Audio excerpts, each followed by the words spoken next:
Yes sir. ಈಗ ಕೇವಲ ಕರ್ನಾಟಕ ಅಷ್ಟೇ ಅಲ್ಲ, ಸಾಕಷ್ಟು ಜನರು ವೆಯ್ಟ್ ಮಾಡ್ತಾ ಇದ್ದಾರೆ. ಇಡೀ ಇಂಡಿಯಾ, ಅದ್ರ ಜೊತೆಗೆ ಬೇರೆ ಬೇರೆ ದೇಶಗಳಲ್ಲೂ ಕೂಡ ವೆಯ್ಟ್ ಮಾಡ್ತಾರೆ ಟ್ಯಾಕ್ಸಿಕ್ಕಾಗಿ.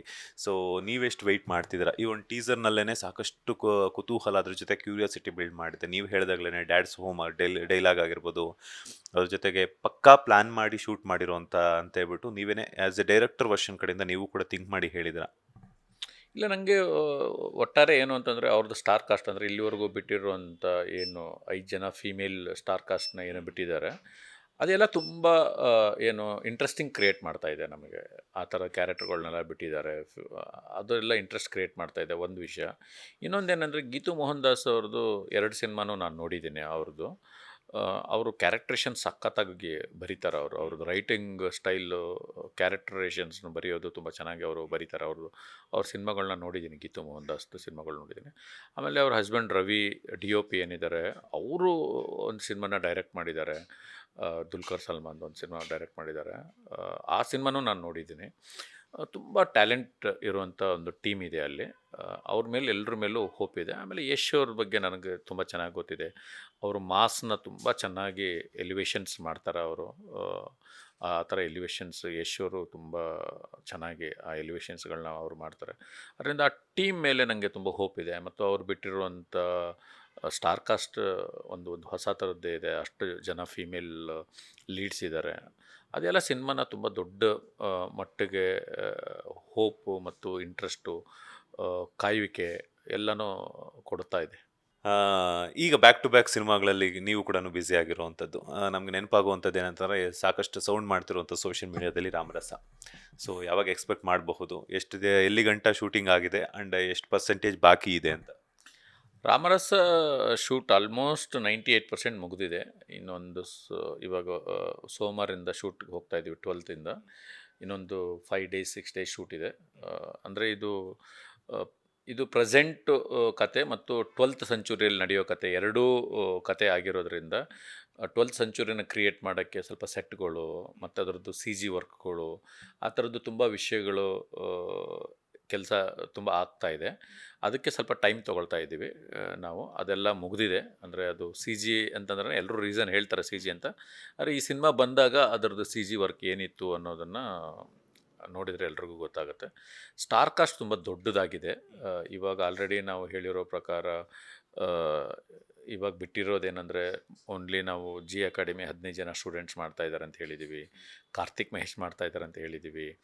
ಅದಾದಮೇಲೆ ಶರಣ್ ಸರ್ ಮಾಡ್ತಾ ಇದ್ದಾರೆ ಅಂತ ಹೇಳಿದ್ದೀವಿ. ಅದಾದಮೇಲೆ ಹೆಬಾ ಪಟೇಲ್ ಮಾಡ್ತಾ ಇದ್ದೀವಿ ಅಂತ ಹೇಳಿದ್ದೀವಿ. ಇಲ್ಲಿವರೆಗೂ ಇದನ್ನು ಹೇಳಿದ್ದೀವಿ. ಆದರೆ ಇದನ್ನು ಮೀರಿದ್ದು ತುಂಬ ದೊಡ್ಡದೊಂದು ಸ್ಟಾರ್ ಕಾಸ್ಟು ಸಿನಿಮಾದಲ್ಲಿದೆ. ಅದನ್ನು ಆದಷ್ಟು ಬೇಗ ಒಂದೊಂದೇ ರಿವೀಲ್ ಮಾಡ್ತಾ ಹೋಗ್ತೀವಿ. ಜನವರಿ ಒಳಗಡೆಗೆ ಟೋಟಲ್ ಶೂಟ್ ಕಂಪ್ಲೀಟ್ ಆಗುತ್ತೆ. CG ವರ್ಕ್ ಒಂದು 50% 60% CG ವರ್ಕ್ ಮುಗಿದಿದೆ. ಅದರದ್ದು ವರ್ಕ್ಗಳನ್ನ ಮುಗಿಸ್ಕೊಂಡು ಆದಷ್ಟು ಬೇಗ ನಾನು ಯಾವಾಗ ರಿಲೀಸು, ಪ್ರಮೋಷನ್ ಯಾವಾಗ ಶುರು ಮಾಡ್ತೀವಿ ಅಂತ ಹೇಳ್ತೀನಿ. ಆದರೆ ನಾನು ಆ್ಯಸ್ ಎ ಡೈರೆಕ್ಟ್ರಾಗಿ ನಾನು ಪ್ರತಿ ಸಿನಿಮಾಗಳನ್ನೂ ನೋಡ್ತಾ ಇದ್ದೀನಿ. ಪ್ರತಿ ಸಿನಿಮಾಗಳನ್ನೂ ಅಬ್ಸರ್ವ್ ಮಾಡ್ತಾಯಿದ್ದೀನಿ. ಪ್ರತಿ ಭಾಷೆಯಲ್ಲಿ ಬರುವಂಥ ಸಿನಿಮಾಗಳನ್ನೂ ನಾನು ಅಬ್ಸರ್ವ್ ಮಾಡ್ತಾಯಿದ್ದೀನಿ. ಯಾವ್ಯಾವ ಸಿನಿಮಾ ಎಷ್ಟೆಷ್ಟು ಬಾಕ್ಸ್ ಆಫೀಸ್ ಕಲೆಕ್ಷನ್ ಆಗುತ್ತೆ ಮತ್ತು ಆ ಭಾಷೆಯ ರಿವ್ಯೂಗಳನ್ನು ಹೆಂಗೆ ಬರ್ತದೆ, ಏನು ಬರ್ತದೆ, ಅದನ್ನಷ್ಟನ್ನೂ ನಾನು ಗಮನದಲ್ಲಿ ಇಟ್ಕೊಂಡು ರಾಮರಸ ಸಿನಿಮಾ ಅದನ್ನು ಹೊರತುಪಡಿಸಿ ಬೇರೆ ಥರದ್ದು ಒಂದು ಸಿನಿಮಾನ ನಮ್ಮ ಜನಕ್ಕೆ ಹೊಸ ರೀತಿಯಲ್ಲಿ ತೋರಿಸ್ಬೇಕು ಅನ್ನೋ ಒಂದು ಹಠದಿಂದ ಈ ಸಿನಿಮಾ ಮಾಡ್ತಾಯಿದ್ವಿ. ಸ್ವಲ್ಪ ಟೈಮ್ ತೊಗೊಳ್ತಾ ಇದ್ದೀವಿ. BM Giriraj is a very good director and writer. ನಾನು ತುಂಬ ಅವ್ರನ್ನ ಹೇಳೋದಂದರೆ ರೈಟಿಂಗ್ ತುಂಬ ಚೆನ್ನಾಗಿ ಅವರು ರೈಟಿಂಗ್ ವಿಷಯದಲ್ಲಿರ್ತಾರೆ. ಅವ್ರದ್ದು ಜಟ್ಟ ಇರ್ಬೋದು, ಮೈತ್ರಿ ಇರ್ಬೋದು, ಅವರು ಚೆನ್ನಾಗಿ ರೈಟಿಂಗ್ ಮಾಡಿದ್ದಾರೆ ಇದರಲ್ಲಿ. ಆ್ಯಸ್ ಎ ಗುರು ದೇಶಪಾಂಡೆ ಆಗಿ, ಫಿಲಮ್ ಮೇಕರ್ ಆಗಿ, ಆ್ಯಸ್ ಎ ಡೈರೆಕ್ಟರ್ ಆಗಿ ಅವ್ರ ರೈಟಿಂಗ್ನ ಒಂದು ಕಮರ್ಷಿಯಲ್ ಆಗಿ ಜನಕ್ಕೆ ಒಂದು ಕುತೂಹಲಕಾರಿಯಾಗಿ ಹೆಂಗೆ ಹೇಳೋಕ್ಕೆ ಎಷ್ಟು ಕುತೂಹಲಕಾರಿಯಾಗಿ ಹೇಳೋಕ್ಕೆ ಪಾಸಿಬಲ್ ಇದೆಯೋ ಅದನ್ನು ನಾವಿಬ್ಬರು ಸೇರಿಕೊಂಡು ಮಾಡಿದ್ದೀವಿ ಸಿನಿಮಾ. ಡೆಫಿನೆಟಾಗಿ ಕನ್ನಡ ಆಡಿಯನ್ಸ್ಗೆ ಇದೊಂದು ದೊಡ್ಡ ಎಕ್ಸ್ಪೀರಿಯನ್ಸ್ ಅಂತೂ ಈ ರಾಮರಸ ಕೊಟ್ಟೇ ಕೊಡುತ್ತೆ. ಅದರ ಜೊತೆಗೆ ಇದರದ್ದು ಸ್ಟಾರ್ ಕಾಸ್ಟು ಎಲ್ಲರಿಗೂ ಹೆಬ್ಬೆ ಏರಿಸುವಂಥ ಒಂದು ಸ್ಟಾರ್ ಕಾಸ್ಟು ಈ ಸಿನಿಮಾದಲ್ಲಿರುತ್ತೆ. ಪ್ರತಿಯೊಬ್ಬರು ಸ್ಟಾರ್ ಕಾಸ್ಟ್ಗೆ ಥ್ರಿಲ್ ಆಗೋಷ್ಟು ಈ ಸ್ಟಾರ್ ಕಾಸ್ಟ್ ಇರುತ್ತೆ. ಅತಿ ಶೀಘ್ರದಲ್ಲೇ ಒಂದೊಂದೇ ಬಿಡ್ತಾ ಹೋಗ್ತೀವಿ.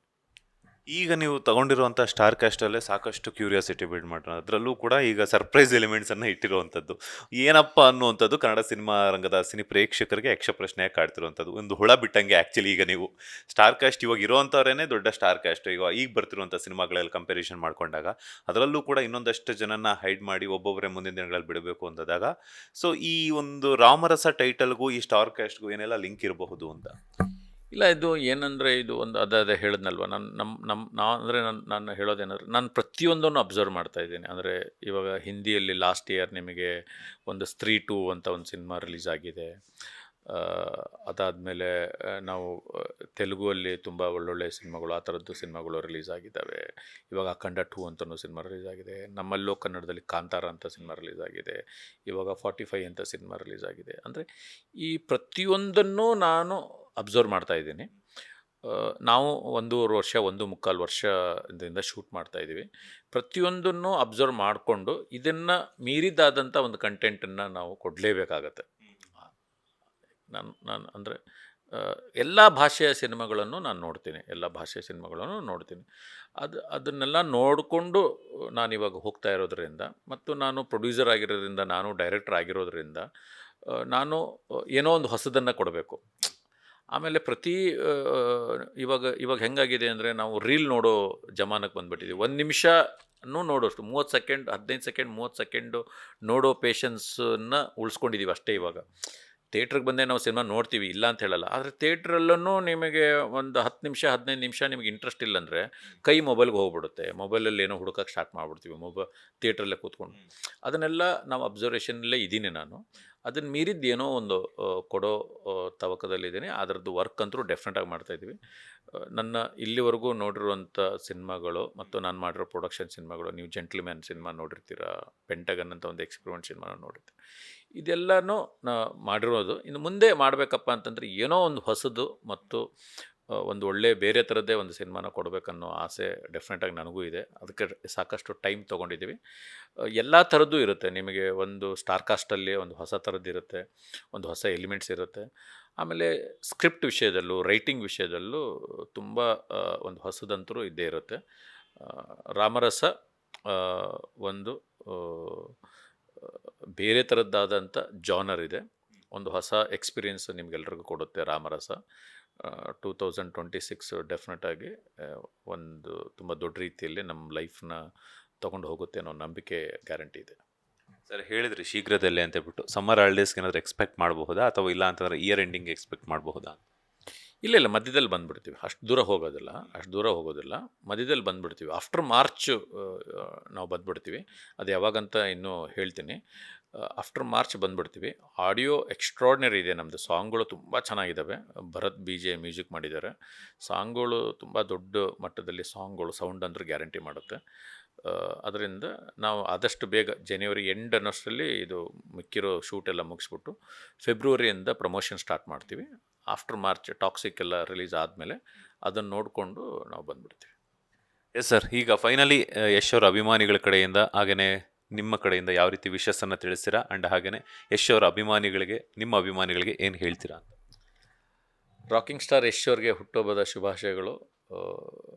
ನಾವು ಯಾವಾಗಲೂ ಅಣ್ತಮ್ಮ ಅನ್ನೋದೇ ಅವರು ಹೇಳಬೇಕು. ರಾಜಾಹುಲಿ ಮಾಡಿ 12 ವರ್ಷ ಆಯಿತು. ಅವ್ರ ಜೊತೆ ಕಳೆದಿರೋ ದಿನಗಳು ತುಂಬ ಅಮೂಲ್ಯವಾದಂಥದ್ದು. ತುಂಬ ದೊಡ್ಡ ಲೆವೆಲಿಗೆ ಅವರು ಬೆಳೆದಿದ್ದಾರೆ. KGF 1 and 2 ತುಂಬ ದೊಡ್ಡ ಮಟ್ಟದಲ್ಲಿ ಅವರಿಗೆ ಸಕ್ಸಸ್ ಕೊಟ್ಟಿದೆ. ಅದೇ ರೀತಿ ಹೊಸ ದಾಖಲೆಗಳು ಮತ್ತು ಕನ್ನಡಿಗನಾಗಿ ಒಂದು ಹೆಮ್ಮೆ ಪಡುವಂಥ ಸಿನಿಮಾ ಯಶ್ ಅವರಿಂದ ಬರಲಿ ಅನ್ನೋದು ನಮ್ಮ ರಾಜಾಹುಲಿ ಅಭಿಮಾನಿಗಳು ಎಲ್ಲರೂ ಕೇಳ್ಕೊಳ್ಳುವಂಥದ್ದು. ಅವರು ಡೆಫಿನೆಟಾಗಿ ಕನ್ನಡಿಗರೆಲ್ಲರೂ ಹೆಮ್ಮೆ ಪಡುವಂಥ ಸಿನಿಮಾ ಮಾಡೋ ಹಂತದಲ್ಲೇ ಅವರು ಇದ್ದಾರೆ. ನಾವು ಅದನ್ನೇ ಅಪೇಕ್ಷೆ ಪಡ್ತಾ ಇದ್ದೀವಿ. ರಾಕಿಂಗ್ ಸ್ಟಾರ್ ಯಶ್ ಅವರಿಗೆ ಹುಟ್ಟುಹಬ್ಬದ ಶುಭಾಶಯಗಳು. Thank you sir. ಬ್ಯುಸಿ ಇದ್ದರೂ ಕೂಡ ನಾವು ಕೇಳಿದ ತಕ್ಷಣ ಒಪ್ಕೊಂಡು ಒಂದಷ್ಟು ವಿಚಾರಗಳನ್ನು ಶೇರ್ ಮಾಡಿದ್ದಕ್ಕೆ ಒಳ್ಳೆಯದಾಗಲಿ, ಆ್ಯಂಡ್ ಆಲ್ ದ ಬೆಸ್ಟ್. ನಿಮ್ಮ ರಾಮರಸ ಟೀಮ್ಗೆ ನೀವು ಹೇಳ್ತಿರ್ಬೇಕಾದ್ರೆ ಸಾಕಷ್ಟು ಕ್ಯೂರಿಯಾಸಿಟಿ ಬಿಲ್ಡ್ ಮಾಡ್ತಿದೆ. ನನಗೆ ಇನ್ನೊಂದಷ್ಟು ಕಂಟೆಂಟ್ ನೋಡ್ಬಿಟ್ಟು ಹೆಂಗಿರ್ಬೋದು ಅಂತ ಹೇಳ್ಬಿಟ್ಟು ಎಕ್ಸ್ಪೆಕ್ಟೇಷನ್ ಕ್ರಿಯೇಷನ್ಸ್ ಆಗ್ತಿದೆ. ಒಳ್ಳೆಯದಾಗಲಿ sir, all the best. Thank you, ನಮಸ್ಕಾರ. ಇದಾಗಿತ್ತು ನಿರ್ದೇಶಕರಾಗಿರುವಂತಹ ಗುರುದೇಶ್ ಪಾಂಡೆ ಸರ್ ಅವರ ಮಾತು. ಕ್ಯಾಮ್ರಾ ಪರ್ಸನ್ ದಿನೇಶ್ ಜೊತೆ Manjunath Srinivas, boss TV Kannada, Bengaluru. Latest ಹಾಗೂ ಇಂಟ್ರೆಸ್ಟಿಂಗ್ ಸುದ್ದಿಗಳಿಗಾಗಿ ಬಾಸ್ ಟಿವಿ ಕನ್ನಡ ಚಾನೆಲ್ನ ಸಬ್ಸ್ಕ್ರೈಬ್ ಮಾಡಿ. ಹಾಗೆಯೇ ಬೆಲ್ ಐಕಾನ್ ಪ್ರೆಸ್ ಮಾಡಿ.